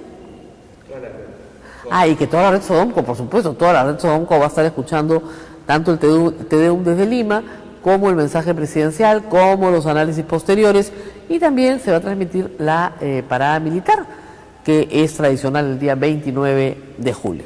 Y el lunes yo regreso con toda la información para poder seguir examinando un poco la situación crítica en la que está la justicia en nuestro país, ¿no? No, da vergüenza. Da vergüenza, ¿no, padre? Me Eso. siento en una banana republic. Una república De que no... películas, sí, de bajo presupuesto norteamericano. Bueno, padre, tenemos que darle paso justamente a la misa del Señor de la Justicia. Ahí nos vemos entonces. En la misa del Señor de la Justicia que tanta falta hace en el Perú. Nos vemos el lunes y felices fiestas patrias a todos. Hasta pronto. Hasta aquí, A Pensar Más con Rosa María Palacios. Este programa fue producido por la Sociedad Dominica de Medios de Comunicación, Sodomco. Que es la independencia del Perú. Y para eso hay que entender un poco, ¿cada cuánto tiempo se reúne el capítulo? Los capítulos de la comunidad normalmente se reúnen una vez al mes por constituciones, ¿no? Ahora, los capítulos electivos son de un convento, son cada 3 años. Cada 3 años. O sea, cuando acá hay Claro. capítulo, hasta ahora hay capítulo. Por supuesto. eso Hasta no ha ahora hay cambiado. capítulo. Se reúnen acá todos los frailes, pero todos los frailes del Perú vienen en realidad. Cuando hay capítulo provincial. Cuando hay capítulo de la provincia vienen todos los frailes. Cada convento es autónomo en sí mismo, Claro. dentro de la provincia, ¿no? Todos los conventos forman una provincia, los conventos y casas forman una provincia, todas las casas y conventos mantienen su autonomía interna administrativa, que tiene límites, obviamente, ¿no? Y todos somos miembros de la provincia dominicana, en este caso San Juan Bautista del Perú. Y como anécdota también les puedo contar que es una cosa que nos enseñan desde que somos novicios. Estados Unidos, cuando se formó, copió las constituciones de nuestra orden dominicana para fundarse como Estado. ¿Ah, sí? Porque nosotros somos una democracia por delegación y tenemos este sistema desde 1216. Y cada convento es autónomo como cada estado es autónomo, cada Ajá. convento tiene su prior como cada estado tiene su gobernador, cada convento tiene su capítulo como cada estado tiene su reunión de legisladores. Exacto. Todos estamos unidos en función del provincial, las provincias en función del maestro de la orden, y elegimos a nuestros delegados para que vayan a votar en nuestro nombre. Claro, eligen a sus delegados para que vayan a votar ustedes, por ejemplo, de la provincia del Perú, cuando son convocados al maestro de la orden. Y cuando somos de los conventos, al provincial del Perú, o del lugar en donde Es igualito que el sistema de colegio electoral en los Estados Unidos. Bueno, te dije que lo copiaron del nuestro. Esta es una anécdota que no sabía. Siempre, lo que bueno de trabajar acá es que siempre uno aprende cosas nuevas. Y bueno, llega la orden dominica al Perú desde el principio, porque Pizarro está acompañado de Fray Domingo de Valverde, que es el que le Vicente de Valverde, que le enseña la Biblia a Atahualpa, la rechaza, o sea, toda esa escena que nos enseñan en la infancia, en el colegio. Bueno, el primer obispo de Lima fue dominico. Y ser obispo de Lima en ese momento era ser obispo de todo Sudamérica. Básicamente. El obispo de Cusco. Claro. Más que de Lima, de Cusco. Del Cusco, que era como que fue la primera arquidiócesis que se creó. Exactamente. Entonces es como que lo primero que se crea en América. Y obviamente los dominicos acompañan a la corona española porque además los dominicos se encargan de la Inquisición durante el tiempo de la colonia. Bueno, a ver, viendo ese punto, eso de ahí. Es verdad que los frailes dominicos vinieron acompañando a la expedición de Pizarro, es obvio, es histórico además, ¿no? Y vino una comunidad de frailes con él. Vicente Valverde no era un fraile cualquiera, era un doctor en teología de la Universidad de Valladolid, era una persona culta, ¿no? Y además en aquella época, para hacer un proyecto expedicionario se tenían que cumplir muchas normas. Y una de las normas es que se supone, en teoría, se venía evangelizando. Claro. Por lo tanto, era indispensable la presencia de un clérigo, sea quien fuera. En este caso, Vicente Valverde fue escogido, convocado por Francisco Pizarro, quien le contó su proyecto. Él le pareció interesante, bueno, vamos a evangelizar. Yo convoco a mis hermanos para que vayan conmigo y iniciamos pues este proyecto evangelizador en las tierras que están al sur de México, porque era básicamente así. Llegaron, se convocaron, se invirtió mucho dinero, porque esas cosas costaban mucho dinero, por eso estaban interesados en tener el oro necesario para poder pagar las deudas y los préstamos y todas las cosas que significaban haber hecho esta inversión. Y en la llegada, cuando comenzaban a bajar, ¿no?, del Español al sur, con todo el misterio de lo que significa hacer una expedición, se vio la ambición desmedida de los militares y las personas de la expedición por el oro. Entonces arrasaban, ¿no?, y quitaban, ¿no?, y se querían con derecho. Y eso no les pareció bien a los frailes. Entonces simplemente decidieron que se regresaban. Hubo una discusión sumamente grande porque si se regresaban, fracasaba la expedición, ya no continuaba la expedición porque no tenían el requisito indispensable, que era la presencia de un clérigo. Y entonces la comunidad se regresó para denunciar estos hechos que no eran normales según la visión de los frailes, y el único que se quedó fue Vicente Valverde, que era el superior de la comunidad que venía acá a evangelizar. En el contexto de Cajamarca, eso dice la historia de colegio, ¿no? Pero cuando revisamos nuestras crónicas, especialmente la del padre Juan Meléndez en El verdadero tesoro de las Indias, pues no cuenta eso, y otras crónicas también. En principio no puede haber, en principio lo que tenía que hacer el clérigo, una de las obligaciones del clérigo que venía en esa expedición, estaba enmarcado en la ley de requerimiento que decía: yo, en nombre de Dios y en nombre del rey, te muestro la fe verdadera, ¿no? Y le pide su sujeción a la fe verdadera, porque en esa época era considerado así, porque no hay que hacer juicios anacrónicos también. Pero no era pues la Biblia. La Biblia en época debe haber sido un libro claro, es verdad. Eso no tendría sentido. No tiene sentido. ¿Qué era su libro de oraciones? ¿Qué representaba la palabra de todos Dios? Los días, la palabra de Dios, porque era una representación. Para aclarar un poco lo del colegio. Pero cuando lees al padre Meléndez, resulta que Atahualpa y Vicente Valverde se pegaron una conversación como de 4 horas, ¿no? Tenían un intérprete que estaba ahí, estaban en un lugar en donde nadie tenía acceso, conversaron de lo más bien, hasta se pusieron de acuerdo, hicieron muchas cosas, y los españoles se desesperaban porque no sabían qué es lo que el padre estaba haciendo, y comenzaron a hacer alboroto.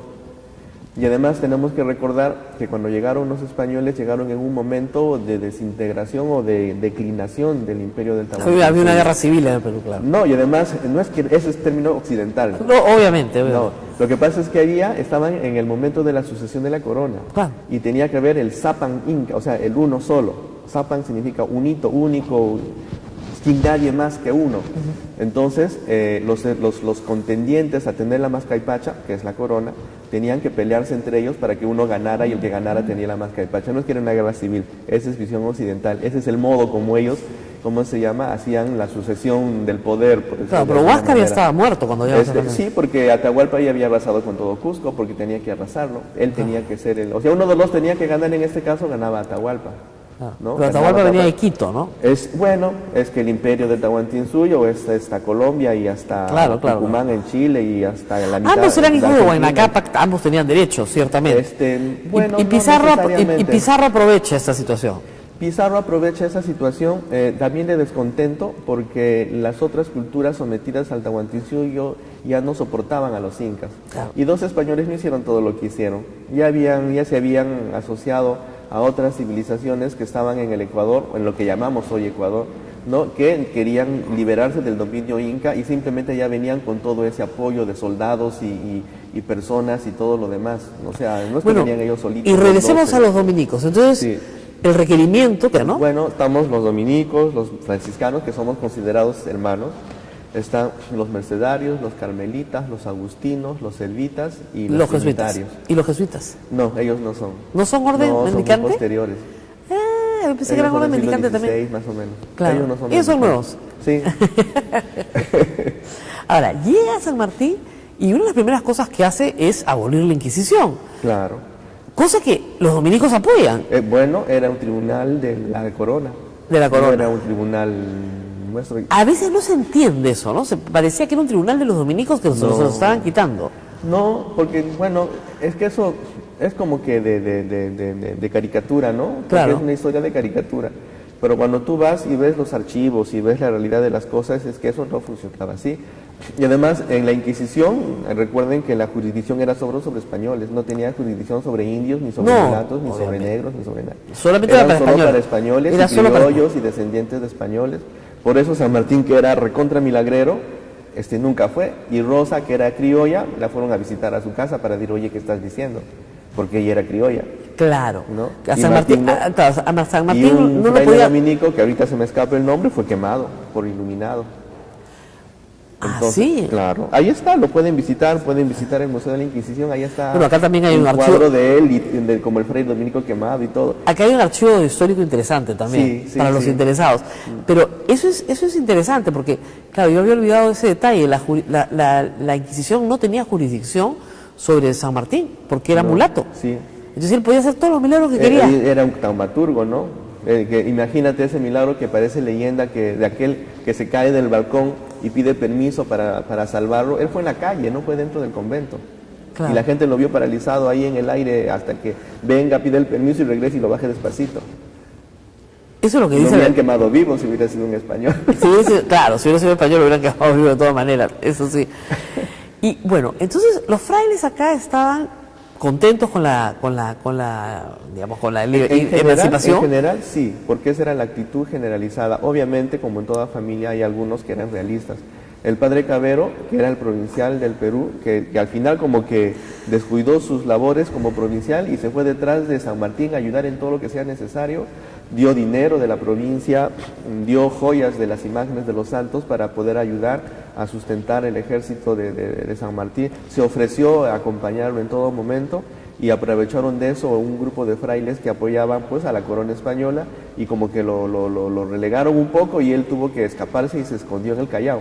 Estuvo varios meses escondido en el Callao hasta que al final ya se declaró la independencia, varios días, porque fue eso del 1923, fue más o menos aquí, y el 28 de julio la otra declaración, y más o menos esos días escondido en el Callao, y hasta que al final ya no pudo hacerse nada y él regresó como provincial, repuesto en su sitio y los realistas se tuvieron que ir. Y al final él terminó como párroco de nuestra parroquia de Yanaguara en Arequipa, que ya no es nuestra, pero era nuestra. Era. Es ex nuestra. Ahora, en ese entonces, los frailes acá producían muy buena música. Sí. Y San Martín encarga la música del himno nacional a un fraile dominico. No fue un concurso. Fue un concurso. Cuéntanos esa historia. Martín, hay poca gente que sabe, los símbolos de la patria son pocos, pero uno de los símbolos de la patria es el himno, es la bandera, el escudo y el himno nacional, no hay más. Sí. Y uno de los símbolos de la patria se creó en este convento también. Sí. Él convocó un concurso público para saber cuál era el himno. Yo creo que San Martín, una de las cosas bonitas que nos dio identidad, ¿no? Y lo podemos ver en la bandera. La bandera de Argentina es propia, la bandera de Chile es propia y la bandera del Perú es propia. Bolívar no, la bandera de Venezuela, Colombia, Ecuador y casi Bolivia es la misma, a dominación total. Yo no le tengo mucho afecto al señor Bolívar. Pero bueno, él nos dio identidad, ¿no? Y convocó un concurso público. Como es un concurso público, se presentaron muchos. Y aquí los hermanos entusiastas por las cuestiones estas de la independencia decidieron también participar. Fray Bernardo Alcedo era un fraile lego de este convento, ¿no? Que era músico, ¿no? Y él hizo una música, se asoció con Ugarte, que era el que hacía la letra, y llamaron a su amiga Rosa Merino para que la cantara. Pero Ugarte no era fraile. No, él era un laico y Rosa Merino también, que era una laica. Era laica. Pero Alcedo era un lego. ¿Qué es un lego? Un hermano cooperador, un hermano no sacerdote, no sacerdote. Religioso. Un religioso no como San Martín. Exactamente, lo que llamaríamos ahora un religioso no sacerdote. Claro. Pero era músico. Era músico. Prepara su música. Prepara su proyecto, se unen, hacen equipo de trabajo. Claro, hay toda una discusión sobre la letra del himno nacional. Sí, bueno. Pero sobre la música nunca ha habido discusión, felizmente. Sí, bueno, hay letras apócrifas y todo eso. Ahora, el concurso tenía que presentarse en el Teatro Segura. Claro. Y se ensaya en una sala aquí. muy bonita que hay acá en la sala de la entrada, sí. Que era lo lógico porque Rosa Merino no iba a entrar hasta acá. No. A esta sala no entra Rosa Merino porque está dentro del convento. Pero Rosa María sí. Rosa María sí entra, 200 años después Rosa María está acá. Pero Rosa Merino entra a la sala de entrada que se llama, ¿cómo se llama esa sala del techo tan bonito? La sala de recibo. La sala de recibo. Y en la sala del recibo se instalan los músicos. Claro. Y ahí se ensaya. Ahí se ensayaba. Y justamente por eso vamos a hacer un diorama que hable justamente de eso. Obviamente no vamos a poner una imagen de Vicente, pero Bernardo, pero vamos a hacer un diorama en donde la gente puede escuchar la música sola, la música cantada en castellano y en quechua. Estoy buscando dentro de lo que es el museo, porque eso es parte del museo. Dentro del museo, claro, vamos a recrear esa partecita. Y bueno, como siempre lo representan como laico. Lo que pasa es que él varios meses después, casi un año después, él decide salir de la orden porque, quería crecer, me imagino. O luchar por la independencia, o lo que fuera. Sí, bueno, se fue a Chile. Y en Chile lo contrataron como músico de la Catedral de Santiago y ahí pasó mucho tiempo. Tuvo muy mala suerte porque siempre que regresaba al Perú nadie lo quería y entonces se regresaba a Chile.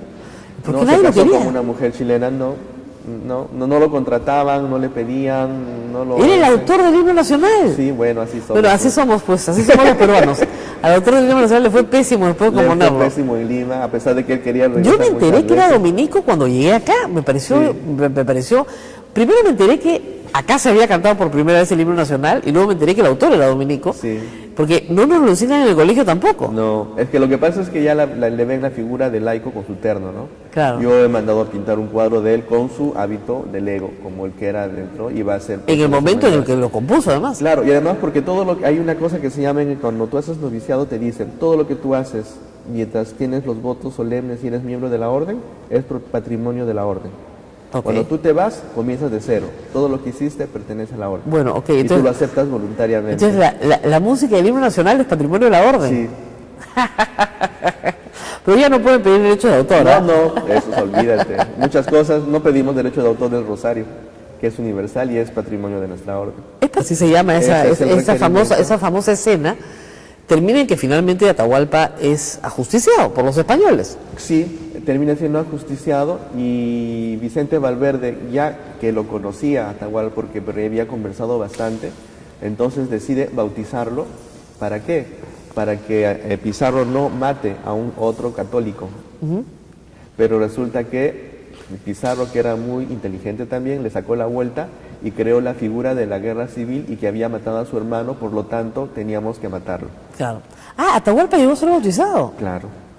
Para salvarlo. Y obviamente, y las personas que dicen, la historia oficial que dice, le obligaron, le impusieron la doctrina. Era para salvarle la vida. Sí.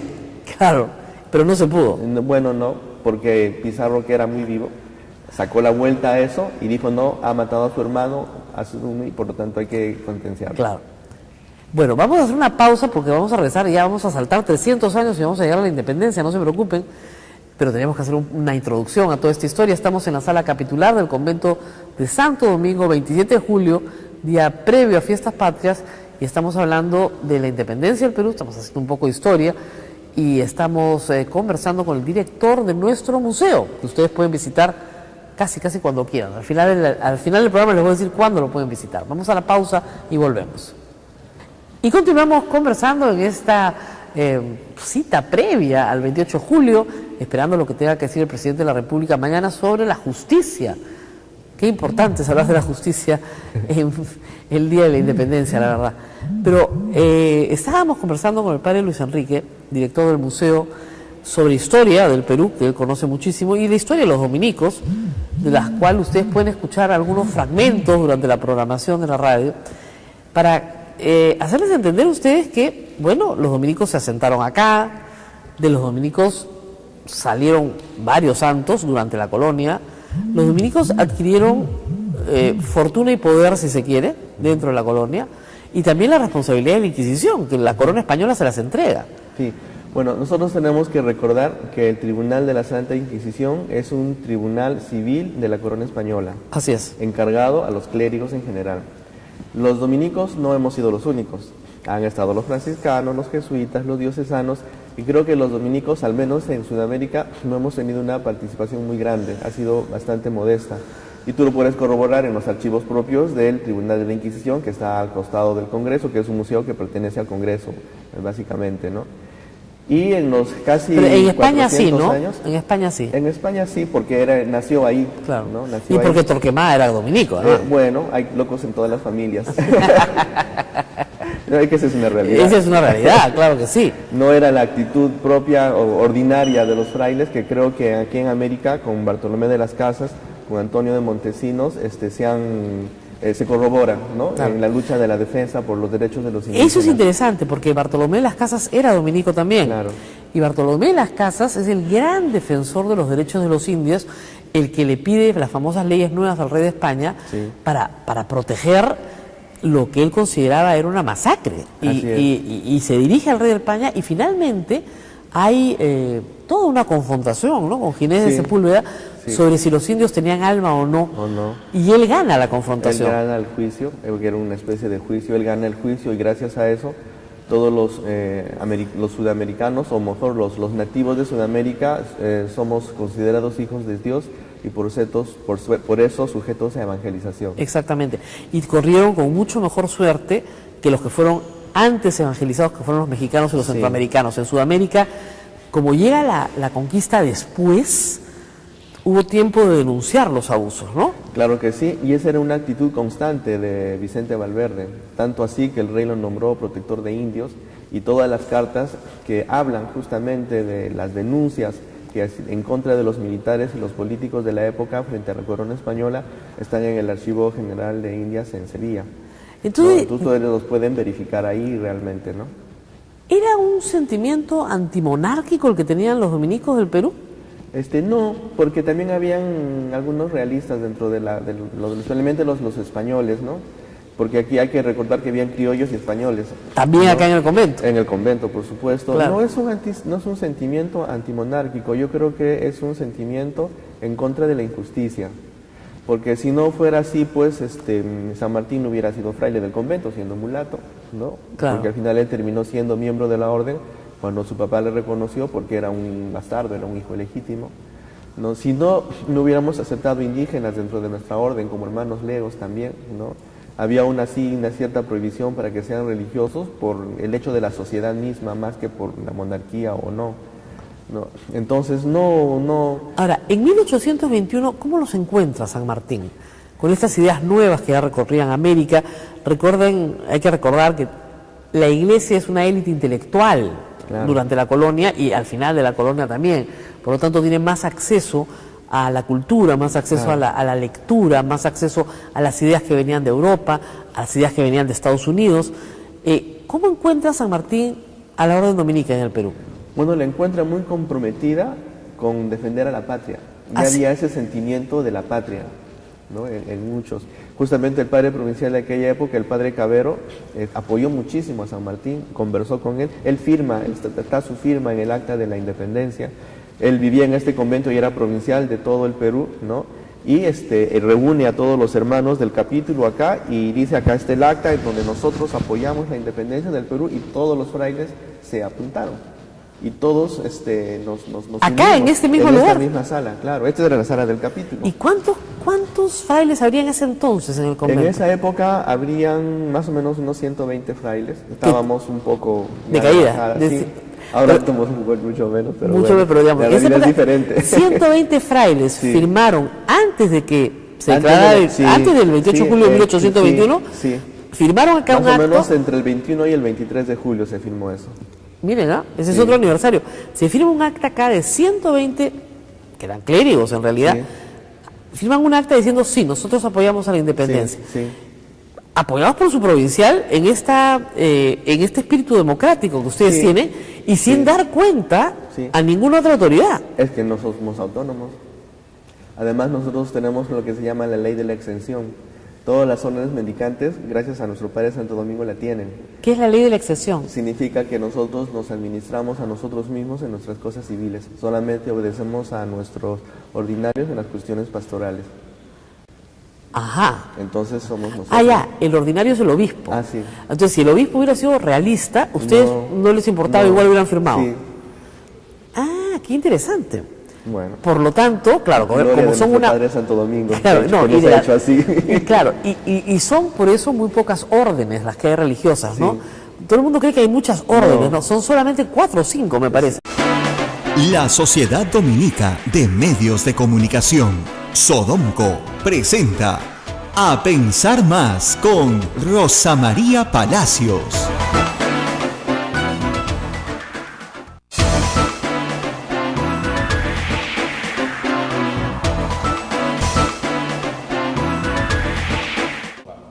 Muy buenos días, amigos, y bienvenidos a una edición más de A Pensar Más. Hoy es 27 de julio y, como ustedes saben, nosotros transmitimos para toda la red Sodomco y todas las emisoras que nos siguen día a día desde Lima, pero desde un lugar muy particular en Lima. Transmitimos desde el convento de Santo Domingo. Y para días de fiesta, como hoy, previos al 28 de julio, podemos darnos el lujo de salir de nuestra habitual cabina para movernos a alguno de los ambientes más bonitos que tenemos aquí en el convento, que está lleno de joyas, ya se los he enseñado, pero hemos decidido volver a invitar al padre Luis Enrique, para que, como director del museo, nos cuente cuál ha sido el papel de los dominicos en la independencia de la República. Un papel un poco, en este momento, no tan aquilatado, pero dado que yo estoy aquí, hemos decidido con mi productor, con Abel Ángeles, que es bueno contar esta historia, una historia bonita además, justamente en estos días tan complicados para la historia del Perú. Padre, muchas gracias por estar con nosotros. No, con mucho gusto y una alegría de que estén en este lugar, que si bien es de los frailes dominicos, pero es patrimonio de todo el Perú.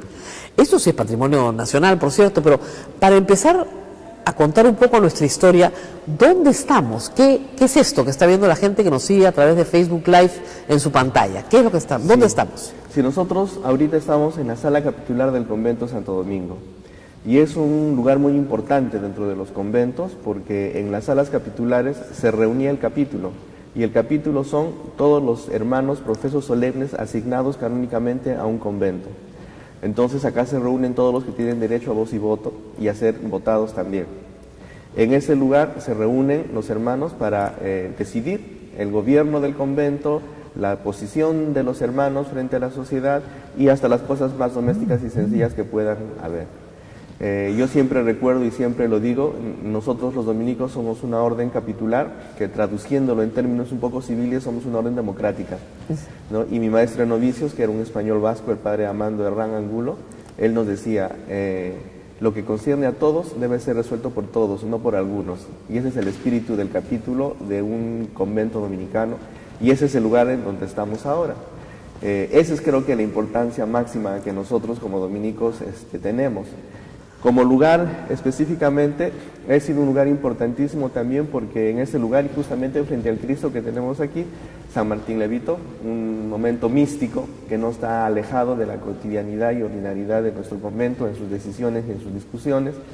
Y al mismo tiempo, durante la época de la independencia, en este lugar se reunieron todos los hermanos y unánimes firmaron el acta de sujeción a la independencia del Perú.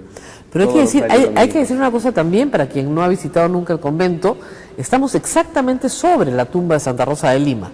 Sí, Pues es un lugar muy importante dentro del convento, tan importante que la santa, digamos, más importante del Perú, la primera santa de América, fue enterrada debajo de la sala capitular. sí, debajo de la sala capitular está la cripta del convento. ¿no? Exacto. En la cripta del convento se enterraban todos los frailes dominicos y los terciarios y terciarias de nuestro convento. Santa Rosa de Lima, como terciaria dominica, tenía el derecho de enterrarse dentro de un convento dominicano junto a sus hermanos los frailes, porque en nuestra orden, pertenecen a nuestra orden, mejor dicho, con la misma calidad de pertenencia los terciarios, que hacen votos al maestro de la orden, ¿no? Su compromiso laical frente al maestro de la orden, a nuestro Padre Santo Domingo y a nuestra Santa Madre la Virgen del Rosario. Por lo tanto, son laicos que, si bien viven sus vidas desde fuera del convento, sean varones o mujeres, pertenecen realmente a nuestra orden dominicana desde su vocación laical. Y estos cuadros que nos rodean, se ven un poquito en las cámaras, representan las vidas de quiénes. Sí, es una serie de cuadros que representan la vida de un solo santo, que es Santo Tomás de Aquino. Exacto. Sí, un sí. santo muy importante y para la Sí. iglesia y para los dominicos también. Claro, Santo Tomás de Aquino fue aquel que le dio el nivel científico a lo que significaba dar cuenta de nuestra fe, utilizando justamente la filosofía como herramienta, que terminó siendo teología, obviamente. Exactamente. Y los cuadros representan escenas de la vida Sí. de Santo Tomás de Aquino. Estos cuadros son del siglo XVII, creo. Sí, son cuadros del siglo XVII, son anteriores al esgrafiado en dorado, que normalmente ya son propios del siglo XVIII, no, son de escuela cusqueña, y bueno, y han estado aquí por muchos siglos, porque no se ha variado ni se ha modernizado ni nada. La sala capitular, bueno, un poco en el siglo XVIII, pero los cuadros se han mantenido en sus lugares desde aquellas épocas. Estas sillas que están acá, estas bancas largas, es el lugar donde se sientan los hermanos. Es el lugar donde se sientan los hermanos. Antiguamente había doble sillería, porque en este convento habían hasta 200 hermanos. Solo se ha conservado ya la sillería que está adosada a las paredes, ¿no? Y es donde se sientan los hermanos. En la silla principal se sienta el prior del convento, y cuando se sustentaban las tesis de la Universidad San Marcos acá, el que hacía la sustentación se sentaba en el púlpito, o se ponía en el púlpito, y en la parte de abajo se sentaba su amanuense para que le diera las notas y los alcances. Exactamente. Todo lo que él necesitaba. Ustedes no lo pueden ver acá, pero si me ayudan con la cámara, hay un balcón en la parte de atrás de esta sala, que ustedes dirán que raro, una sala con balcón. Sí. Pero el balcón es importante en esta historia. ¿Por qué está ese balcón acá? Sí, bueno, ese balcón es importante porque de esa manera se hacía presente, conservando la clausura del convento, el virrey, la autoridad del virreinato del Perú. Él se ponía ahí para escuchar las tesis y sustentar las tesis, y daba su voto de aprobación o desaprobación levantando la ventanita o cerrando la ventanita, porque son ventanitas que se abren para abajo, Exacto. ¿no? Y bueno, él se hacía presente ahí y tenía un espacio privilegiado para poder escuchar toda la sustentación de las tesis. Hay que entender que lo que ustedes están viendo, todo es original. Todo es original. O sea, esto correcto. no ha cambiado en 400 años. Sí, no ha cambiado más de 400 Más de 400 años ya. Sí, porque una de las cosas también interesantes de nuestra orden dominicana en el Perú, que nosotros somos independientes hace 479 años. Somos una provincia autónoma hace 479 años. No hemos dependido de España hace 479 años. Aun cuando al principio, evidentemente, los sacerdotes que llegaban eran españoles. Sí, obviamente, eran españoles, y también franceses y también belgas, o sea, no solamente españoles. Nuestra orden es una orden internacional, mayoritariamente españoles, sí. Tanto es así que, por ejemplo, el convento del Cusco no fue dado a un fraile español, sino a un fraile francés, Fray Juan de Olías. Y él asume el Coricancha, Y en él realidad, asume el convento Santo Domingo del Cusco, el Coricancha. que está claro. sobre el Coricancha, que es también una joya nacional. Pero hablemos un poco de lo que nos convoca. ¿Patrimonio de la Orden? Sí, Bueno, Nuestra Señora del Rosario es la patrona de la Orden, pero sí. el rosario se lo entrega la Virgen a Santo Domingo. Eso es lo que recordaba. Sí. Ya, estoy recordando demasiadas lecciones religiosas de mi infancia. Vamos a ir a la pausa y regresamos. No se vayan, porque hay más que contar sobre la presencia de los dominicos en la independencia del Perú. Volvemos. Bueno, sí, en la pausa hemos estado pensando con el padre Luis Enrique la cantidad de aportes de los dominicos a la vida social del Perú y bueno, y de la humanidad, ¿no? Que no, de los cuales no estamos muy prevenidos, ¿no? Recién en estas conversaciones se entiende.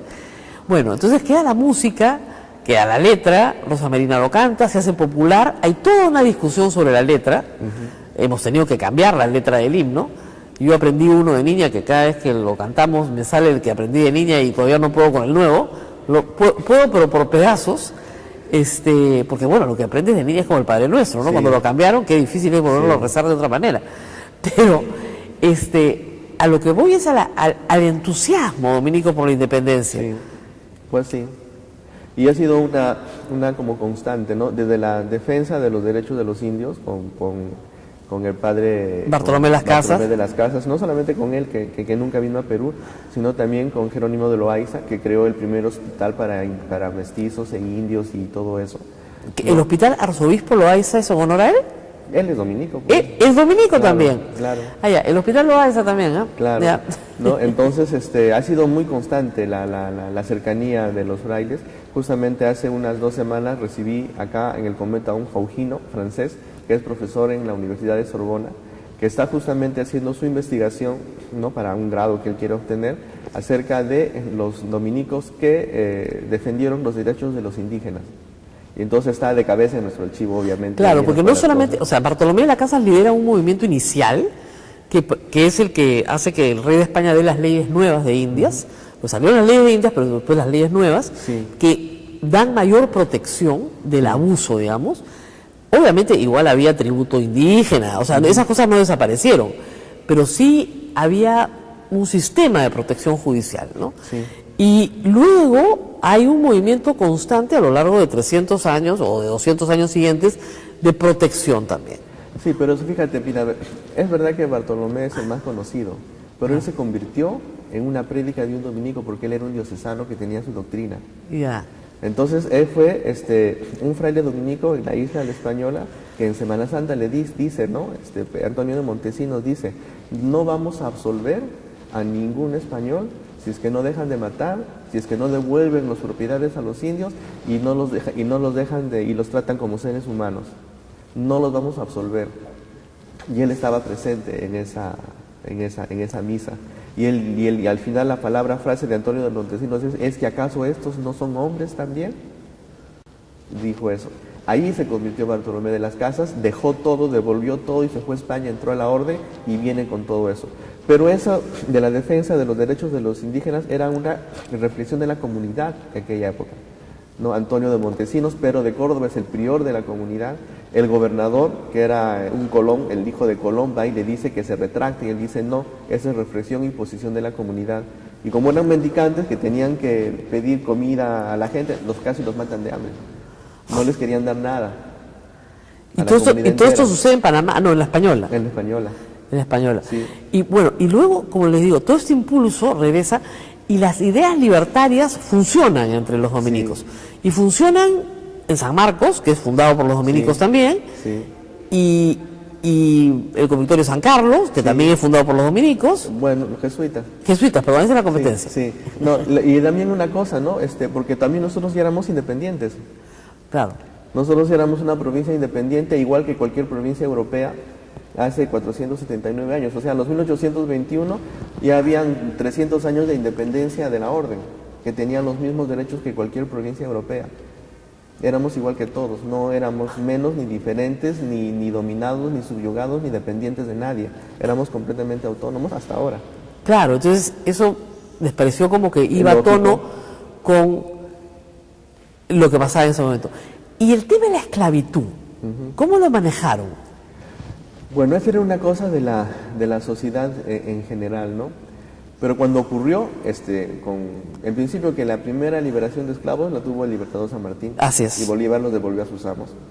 No, lo que hicieron fue una ley de vientre libre primero, ¿no? O sea, todos los que nacían a partir del 28 de julio de 1821 nacieron libres. Sí. Y eso sí se respetó. Sí. Y luego los que marcharan a favor de la independencia, también, se les garantizaba su libertad. También. Y también se respetó. También. ¿No?